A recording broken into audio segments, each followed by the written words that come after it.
योद्धाओं, कुछ स्टूडेंट मुझको त्रिभाषाई सूत्र, थ्री लैंग्वेज फार्मूला के बारे में कुछ डाउट पूछ रहे थे। तो आज हम लोग क्या करते हैं, इस टॉपिक के बारे में पूरा डिटेल हम लोग डिस्कशन कर लेते हैं। देखो, भारत के संविधान में अगर देखोगे तो भाग 17 कन्फर्म कर लेना एक बार।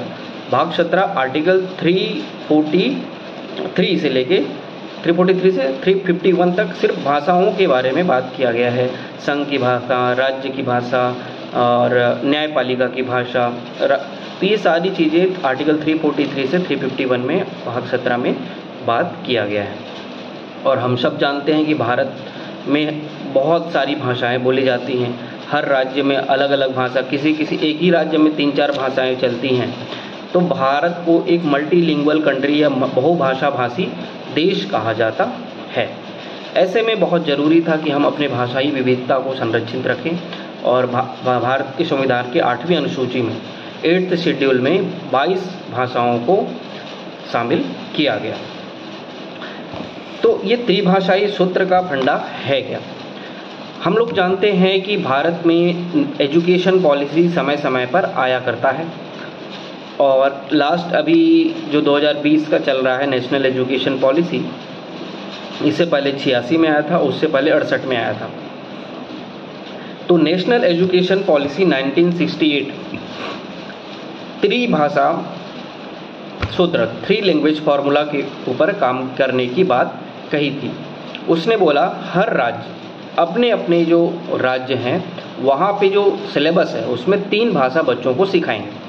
एक भाषा होगी उनकी लैंग्वेज मातृभाषा, रीजनल लैंग्वेज, जैसे तमिलनाडु में तमिल, उड़ीसा में उड़िया और बंगाल में बंगाली, इस तरीके से उनका एक मदर टंग होगा। दूसरा होगा इंटरनेशनल लैंग्वेज या फिर मॉडर्न लैंग्वेज, जैसे हम लोग इंग्लिश पढ़ते हैं। हर स्टेट में इंग्लिश हमारे इंडिया में पढ़ाया जाता है, क्योंकि इससे हम लोग को दुनिया की भाषा को, जो सबसे ज़्यादा एक्सेप्टेंस भाषा है, उसको जानने में हमको मदद होती है। और यही एक कारण है कि भारत के लोग सबसे ज़्यादा दुनिया में एक्सपोर्ट किए जाते हैं काम करने के लिए, क्योंकि हमको अंग्रेजी आती है। तो ये दूसरी भाषा होगी। तीसरी भाषा जो थी वो इंडियन लैंग्वेज कोई सा भी हो सकता है, जिसमें मोस्ट प्रोमिनेंटली हिंदी था। हिंदी को भाषा को तीसरी लैंग्वेज के रूप में माना गया। तो पहला रीजनल लैंग्वेज, दूसरा इंग्लिश और तीसरा हिंदी। 3 भाषा, तीनों एक तीसरा हिंदी को मान के त्रिभाषा सूत्र बच्चों को पढ़ाने की बात 1968 में किया गया। और इसका विरोध किसी ने नहीं किया, पूरे भारत ने लगभग सभी राज्यों ने एक्सेप्टेंस किया और तमिलनाडु ने इसका विरोध किया। वहाँ पे इसके खिलाफ हिंसक विद्रोह भी हुए और वहाँ पे ये राजनीतिक इशू बन गया और लोकल पार्टीज़ ने इस मुद्दे को बहुत ज़्यादा उठाया और वहाँ पे हिंदी को अपोज करके बाहर कर दिया गया और वहाँ पे 2 भाषा अपनाए गए, एक इंग्लिश और एक तमिल। इसी कारण आप देखना कि भारत के सभी राज्यों में नवोदय विद्यालय स्थापित है, लेकिन नवोदय विद्यालय का कॉन्सेप्ट तमिलनाडु में नहीं है। तमिलनाडु में नवोदय विद्यालय नहीं है और नवोदय विद्यालय में आप जानते हो कि एक भारतीय भाषा दूसरे स्टेट का होता है, वो सिखाया जाता है। इसीलिए नवोदय विद्यालय हमारे तमिलनाडु में नहीं है और ये सारी चीज़ें हुई थी 1968 में। इसके अलावा कॉन्स्टिट्यूशन ने हिंदी को राजभाषा का दर्जा दिया था। संघ की राजभाषा का दर्जा हिंदी को दिया गया संविधान के द्वारा और उसके साथ ही इंग्लिश को भी 15 साल के लिए ऑफिशियल लैंग्वेज का दर्जा दिया गया। 1950 से 15 साल मतलब 1965 तक बोला गया कि अंग्रेजी को भी ऑफिशियल लैंग्वेज का दर्जा दिया जा रहा है। जब 1965 आ रहा था, उससे पहले तमिलनाडु और ऐसे कुछ स्टेट ने इसका विरोध किया कि अब इंग्लिश ख़त्म हो जाएगा, अब हिंदी को आप ऑफिशियल लैंग्वेज घोषित करोगे, जो हमारे यहाँ कोई जानता नहीं। इस विरोध को कम करने के लिए संविधान में, संसद में चर्चा हुई और 1963 official language act 1963 provides for the continued use of English in addition to Hindi for the official purposes of the union without any time limit। कोई टाइम लिमिट नहीं है अब भारत में ऑफिशियल लैंग्वेज इंग्लिश कब तक रहेगा, इसका कोई टाइम लिमिट अब नहीं है। तो ये चीज़ें भारत में 1963 में फिर से उसको बढ़ा के इंग्लिश को ऑफिशियल लैंग्वेज का हिस्सा बना दिया गया। अब मुद्दा अभी क्या है, अभी ये मुद्दा बहुत ज़्यादा क्यों चल रहा है? हुआ क्या है कि नेशनल एजुकेशन पॉलिसी 2020 में जो ये 3 भाषा फार्मूला है, 3 लैंग्वेज फार्मूला जो 1968 के एजुकेशन पॉलिसी में आया था, वो अभी 2020 वाले लैंग्वेज नेशनल एजुकेशन पॉलिसी में उसको कंटिन्यू किया गया है, उसको हटाया नहीं गया, उसको अभी भी माना गया कि वो सही है और इसको कंटिन्यू करना है। लेकिन इसमें जो तीसरी लैंग्वेज जो हिंदी था, एक तो लोकल लैंग्वेज मदर टंग, दूसरा इंग्लिश और तीसरा जो हिंदी था, उसको हटा के कोई सा भी आप लैंग्वेज भारतीय भाषा आप उसको बच्चों को पढ़ा सकते हो। ये राज्यों को थोड़ी सी छूट दे दी गई, थोड़ा सा लिबरल कर दिया गया कि राज्य तीसरी भाषा का चुनाव अपने हिसाब से कर सकते हैं, इस मामले में वे स्वतंत्र हैं। अब आप बोलोगे कि अब तो तमिलनाडु को मान जाना चाहिए था, लेकिन तमिलनाडु बोला अभी भी नहीं मानेंगे और वो अभी भी 2 भाषा फॉर्मूले पे चल रहा है। ऐसे में क्या हो रहा है इशू, एक स्कीम है, आप पेपर 7 पार्ट 3 में ये सारी चीज़ें आपकी आएंगी, आप ये बहुत अच्छे से समझना। मैं जो भी आपको आज बता रहा हूँ वो पेपर नंबर 7 पार्ट 3 का हिस्सा है। समग्र शिक्षा अभियान एक स्कीम है जो राज्यों को फंड प्रोवाइड करती है इस एलिमेंट्री एजुकेशन, स्कूल एजुकेशन के क्वालिटी इम्प्रूवमेंट के लिए। तो समग्र शिक्षा अभियान जो स्कूल शिक्षा के गुणवत्ता सुधार के लिए फंड प्रोवाइड करता है राज्यों को। तमिलनाडु चूँकि नेशनल एजुकेशन पॉलिसी 2020 के सभी प्रावधानों को एक्सेप्ट नहीं कर रहा है, जो मैंने आपको अभी तक बताया, और समग्र शिक्षा अभियान के द्वारा दिए जा रहे फंड को राज्यों को अगर लेना है तो नेशनल एजुकेशन पॉलिसी 2020 को अपनाना होगा, और जो राज्य इसको नहीं अपनाएगा उसको इससे फंड नहीं मिलेगा। राज्यों को फंड मिल रहा है लेकिन तमिलनाडु को इससे फंड रोक दी गई है। तो तमिलनाडु बोल रहा है कि आप हमारे साथ ऐसा नहीं कर सकते, हमारे बच्चों का इंटरेस्ट इससे बहुत ज़्यादा प्रभावित हो रहा है और आप इससे फंड रोक के हमारे साथ भेदभाव कर रहे हो। ये मुद्दा अब फेडरल इशू बन चुका है, संघीय मुद्दा बन चुका है। कैसे बना है? स्कूल में शिक्षा प्रोवाइड करना राज्यों की जिम्मेदारी होती है। चूँकि भले ही शिक्षा समवर्ती सूची कॉन्क्रीट लिस्ट का एक भाग है, लेकिन शिक्षा राज्य द्वारा प्रोवाइड किया जाता है और राज्य बोलते हैं कि ये हमारा इशू है, हम लोग इसको अपने हिसाब से टैकल करेंगे, आप इसमें बहुत ज़्यादा इंटरफेयर करके हमारी चीज़ों को कंट्रोल कर रहे हो। तो ये चीज़ें फेडरल इशू तक बन चुकी है। अब आप बोलोगे कि ये 3 भाषा सूत्र का फार्मूले की ज़रूरत ही क्यों है हमारे देश में, इसको लाया क्यों गया था 1968 में, इसको जब इंट्रोड्यूस किया गया तो क्यों लाया गया था, इसके ऑब्जेक्टिव्स क्या थे? तो सबसे पहले इसकी ऑब्जेक्टिव यही थी कि हमारे देश में बहुत सारी भाषाएं बोली जाती हैं अलग अलग राज्यों में, तो जो एक ऐसा लैंग्वेज हो जो पूरे भारत को कनेक्ट करे, वो सबसे ज़्यादा भाषा वो एक्सेप्टेंस भाषा थी हिंदी। तो हिंदी सभी राज्यों में जब सीखेंगे लोग तो एक हिंदी के माध्यम से पूरे देश की जनता एक दूसरे से कनेक्ट हो पाएंगे।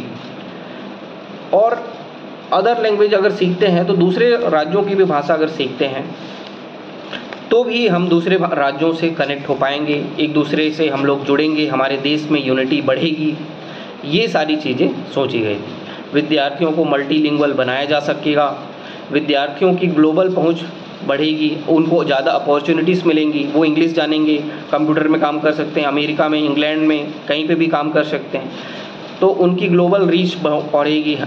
तो ये सारी चीज़ें सोच के हम लोग 3 भाषा लेके आए। लेकिन तमिलनाडु हमेशा इसके विरोध में रहा। वो हमेशा अपने तमिल भाषा के संरक्षण के लिए बहुत ज़्यादा संरक्षणवादी नीति अपनाता रहा है और इसीलिए वहाँ पे ये सारी चीज़ें लागू नहीं हो सकी।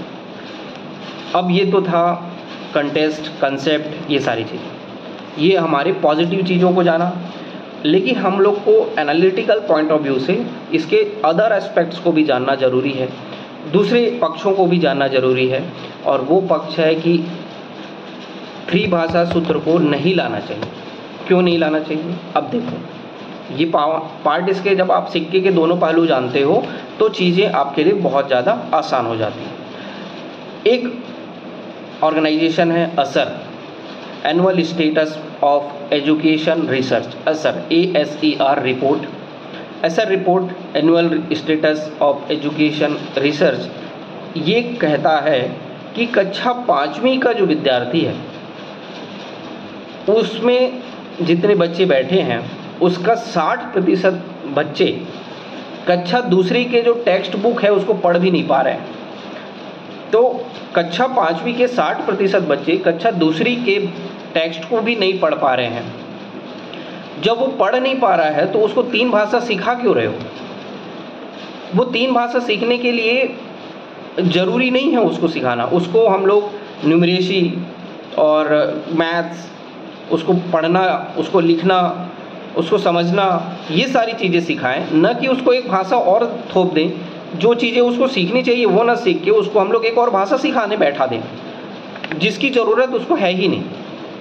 तो ये एक डाटा है, आप अपने आंसर्स में हो सकता है इसके ऊपर एक ऐसे भी बन जाए। तो सारी चीज़ें आपको पता होनी चाहिए।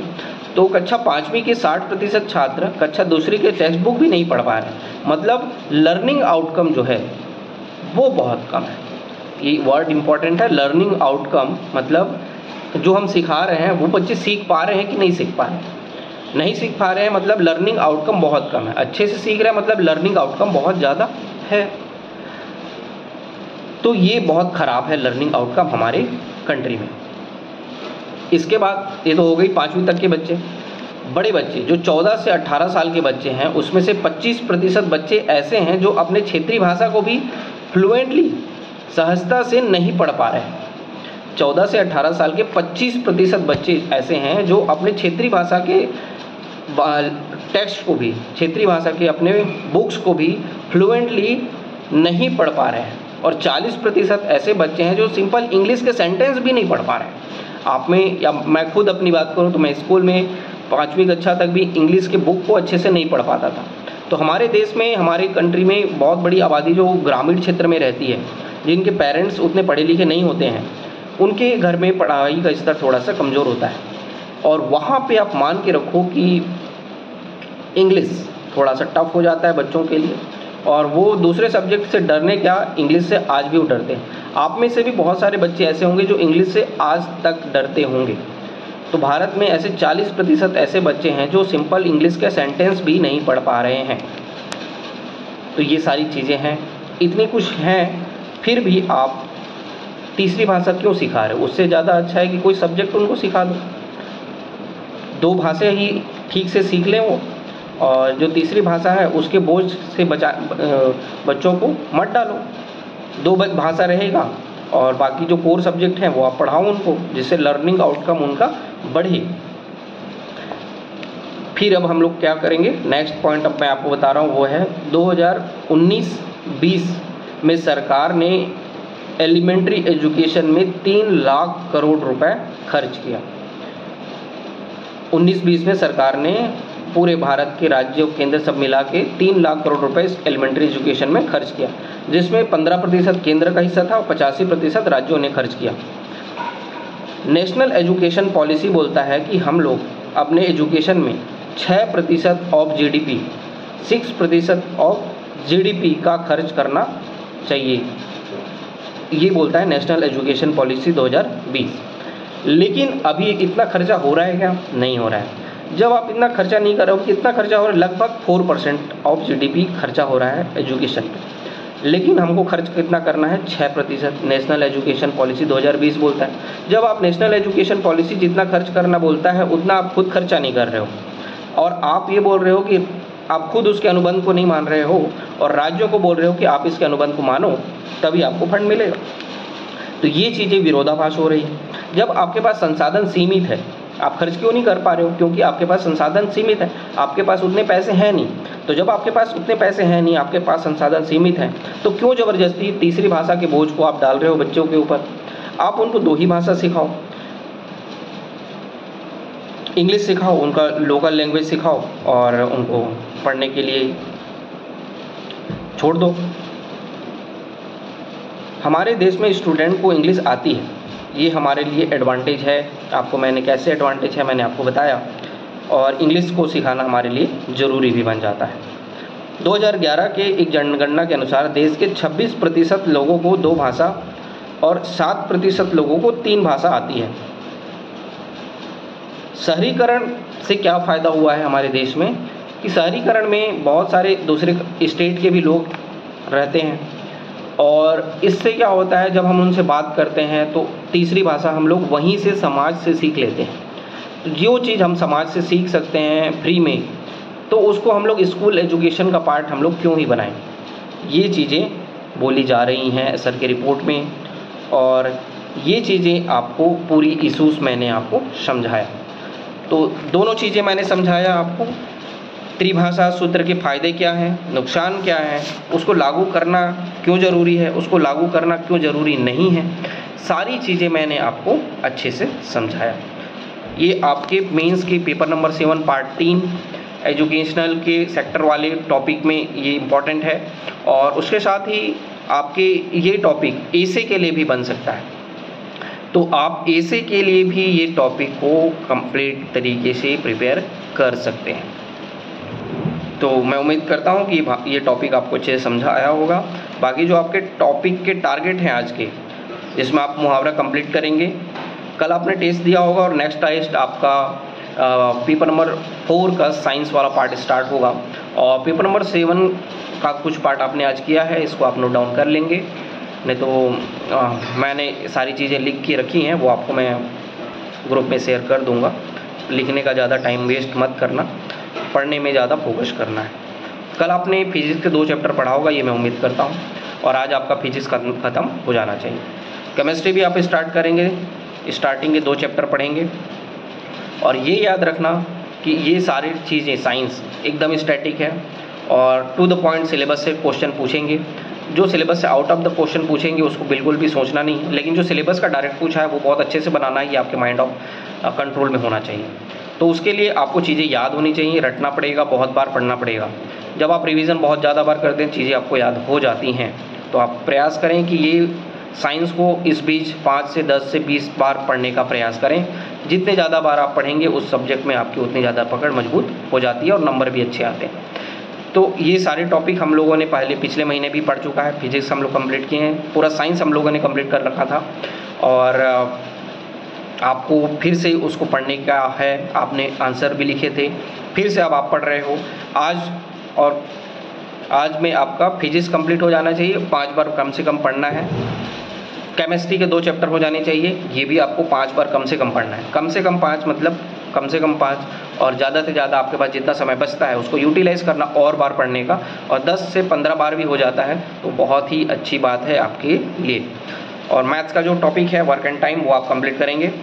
कल आपको मैथ्स का नया टॉपिक आपको मैं दूंगा, और उसके ऊपर हम लोग फिर आगे बात करेंगे। तो इतना ही रहेगा। वीडियो आज थोड़ा लंबा हो गया, लेकिन कोई बात नहीं, चीज़ें हम लोग सीखे हैं कुछ टॉपिक्स। कल मिलेंगे एक नया टारगेट के साथ। अच्छे से पढ़ना है, बहुत मजबूती से अपने आप को मजबूत करना है। कल मिलेंगे एक नया टारगेट के साथ। आज के लिए इतना ही। Thank you.